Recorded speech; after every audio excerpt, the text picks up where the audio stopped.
In a quiet Hong Kong office stacked floor to ceiling with books and boxes, a woman in an AO lifts a ring that weighs almost as much as a small coin purse. It's hammered gold, dense and warm, carved with a lotus that once meant everything to someone who vanished more than 1,000 years ago. Museums will follow her lead. Auction houses will chase her eye. Entire collections will be built to match her standard. But tonight, it's just her, a desk lamp, and a ring that survived empires. Her name is Tuyet Nguyet, Snow Moon, and for half a century, she quietly redrew the map of Asian art. Tuyet Nguyet's story does not begin in a climate where snow is common. She was born in southern Vietnam, in a province near the Mekong, where the air is heavy and river water runs warm. Her name, though, sounds cold and luminous. Tuyet, meaning snow, Nguyet, meaning moon, a name that feels like a bright disk of light over a dark field. Her family was educated and outward-looking. Her father had studied agronomy in Paris and helped modernize rice farming back home. Her mother taught school. That combination, science and teaching, shows up later in her life in a different form. Meticulous research and a fierce desire to explain. As a teenager, she studied at a French-language lycée in Saigon, then earned a scholarship to study journalism abroad. She left Vietnam for the United States and finished a journalism degree in Chicago. By the time most people are still figuring out what they want, she already knew what she was good at: asking questions, chasing facts, and shaping stories. When she returned to Asia, she worked in English-language newspapers and business magazines. She covered trade, politics, and post-war transformation for outlets across the region. She wasn't just in the room. She was the one putting the room into words. On a reporting trip to Manila in the late 1950s, she led a Vietnamese women's delegation and was assigned to write about refugees from mainland China. On that assignment, she met a British architect named Stephen Markbrighter. They would eventually marry, settle in Hong Kong, and start building something neither of them could have predicted. Not just a family, but a bridge between Asian art and the rest of the world. For a while, she continued her life as a journalist, filing stories for magazines like Asia Magazine, writing about business, culture, and the rapid changes that were reshaping the region. But the war in Vietnam was never far away. In 1969, her brother was killed in the conflict.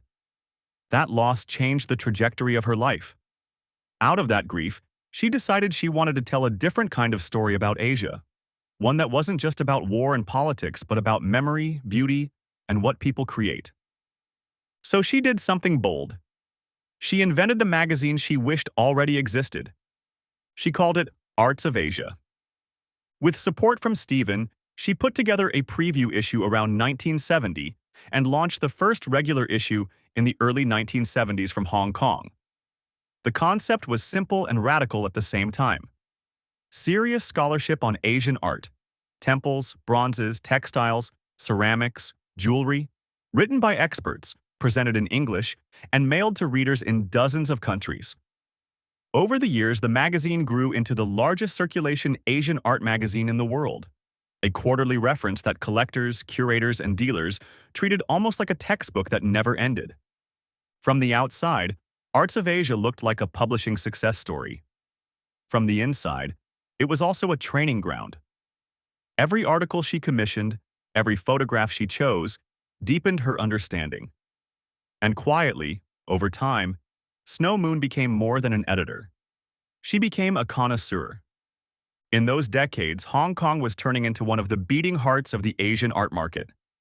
Major auction houses were opening offices. Dealers were passing through with crates of bronzes, scrolls, textiles, and jewelry. Museum curators flew in, notebooks ready. Tuyet and Stephen were in the middle of it. They didn't just report on auctions, they went. They didn't just interview collectors, they became collectors. Their home and office, people later said, looked like a walking tour through Asian art history. Chinese snuff bottles on one shelf, Tibetan bronzes on another, trade paintings of old harbors hanging near carved jades, painted glass, and, tucked away but unforgettable, gold rings.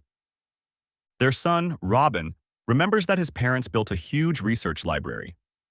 When something caught their attention in an article or exhibition, they went hunting for a real example they could hold. Dealers sometimes let them take pieces home to live with for a few days before deciding. They bought slowly, carefully, and only when a piece had both beauty and a story. That's how the ring collection began. At first, the rings were just one thread in a larger tapestry of collecting: Chinese jades, snuff bottles, paintings, Buddhist metalwork. But over time, the rings formed a world of their own. Gold bands from Cambodia, Vietnam, Thailand, Indonesia. Some heavy and architectural, others delicate and floral.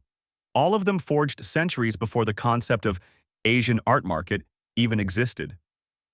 From the outside, they were just jewelry. On Tuyet's desk, each one was a key. The ring that ends up in your story, the lotus ring from pre-Angkor Vietnam, belongs to an era when the region we now call Southeast Asia was a patchwork of kingdoms and ports, all watching each other and all watching India. Trade routes carried spices, ideas, and gold. That part of the story does show up in the book. The way gold jewelry functioned as both wealth and spiritual armor, how Hindu and Buddhist myths wrapped themselves around metal like an invisible setting. But outside those pages, her collection reached even further. Some rings came from the Angkor period, when the Khmer Empire turned jungle into a city the size of a modern metropolis. Archaeologists now describe Angkor as one of the largest pre-industrial cities on Earth, with a population pushing toward 1 million people and a temple complex at Angkor Wat that's still larger than any other religious structure in the world. Most people see photographs of Angkor and think of towers and routes, stone faces and causeways. Tuyet saw something else too: the tiny decisions of court goldsmiths. Specialists later noted that some of the rings from her collection, dense architectural forms in gold, can be dated by the way they echo the shapes of Angkor's towers and balustrades. Its architecture shrunk down to the scale of a knuckle. Other rings came from Champa, the maritime culture that clung to the eastern coastline of what's now Vietnam. While Angkor dominated inland, Champa watched the sea. They built ports, sent ships, and became experts at surviving between bigger powers. The book talks about the moment their navy sailed upriver and struck Angkor itself. One of those shock events that proves even giants can be surprised. But what doesn't get as much time on the page is how their jewelry reflects that stubborn independence. Intricate, sometimes lighter and more mobile, built for people who moved with the tides. Still others came from island Southeast Asia, from Java and neighboring regions where local styles absorbed Indian, Chinese, and Islamic influences. In some auction catalogues and essays, her collection is described as a survey of goldwork from across mainland and island Asia, pre-Angkor Cambodia and Vietnam, Khmer court pieces, Champa, Java, and beyond. This is where Tuyet's skill as a journalist never really left her. Collectors can be impulsive, journalists can't afford to be. She studied hard, compared motifs, read excavation reports and old mission records, and built friendships with museum curators and top dealers. When she picked up a ring, she wasn't just thinking, "Is this pretty?" She was asking, "Who wore this? What did it mean to them? What was happening in their city when this metal was still warm from the fire?" One question kept coming up: how did these rings survive at all? If you zoom back out to the Khmer world, gold had a strange fate. It was sacred enough to be piled onto rulers in layers: crowns, anklets, belts, rings on fingers and toes. When someone died, much of that jewelry went with them to the funeral pyre. It wasn't designed to survive, it was designed to accompany. In that kind of culture, the fact that any ring makes it to the present is almost an accident. The survivors are often the pieces that didn't follow the script. Rings hidden inside walls. Rings tucked under floor stones in temples. Rings sealed in small hoards when war or drought made the owners nervous. Centuries later, when roots cracked open masonry or archaeologists started digging, those little pockets of molten history came back into the light. By the time they reached Snow Moon's desk in Hong Kong, the path was long and tangled. A goldsmith's fire, a royal court, a temple cache, centuries of silence, a shovel or trowel, a dealer's briefcase, an auction catalog, a collector's eye. That's the part of her story people sometimes miss. It's easy to look at a Sotheby's spread or a Bonham's catalog and see only the glamour. Perfect photography, weighty estimates, glossy pages listing from the collection of Tuyet Nguyet and Stephen Markbrighter. What's harder to see is what had to happen for those pages to exist at all. Before there were auctions, there were years of work. She and Stephen read obsessively. They traveled to museums across Asia, Europe, and America. They visited dealers not just as customers, but as students. Their home became a private seminar for anyone lucky enough to be invited in. Objects on tables, stories attached to each piece, a sense that every shelf was a chapter. In interviews, Robin describes his mother's collection with 3 words: educational, exquisite, extensive. That's not an accident. She wanted the rings, and the bronzes, and the paintings, to teach. It's why the magazine mattered so much to her. When Arts of Asia ran articles on snuff bottles or Buddhist sculpture or gold jewelry from Angkor, it wasn't just content. It was a way of saying, pay attention, this matters. At some point, her name in the Asian art world started to mean something specific. The dealers knew she had sharp eyes. Curators knew she would do the reading. And other collectors knew that if she had assembled a group of objects, a set of rings, a row of snuff bottles, it was going to be one of the best groups of its kind anywhere. That's why, decades later, when parts of the collection were finally offered at auction, the catalogues didn't just list the objects. They told the story of Snow Moon and the architect who walked alongside her. It wasn't just Lot 45 gold ring. It was, these rings map out a lifetime of looking carefully. For a Grand Adventures episode, you could end the story there. An extraordinary couple, a legendary magazine, and a private world of art that eventually spills into public auctions and museum vitrines. But the reason Tuyet Nguyet fits so well into this series is that her legacy isn't just about objects, it's about how she looked at them. Think about the symbolism stacked into that one lotus ring the book spends time on. In a Hindu frame, gold reflects divine light.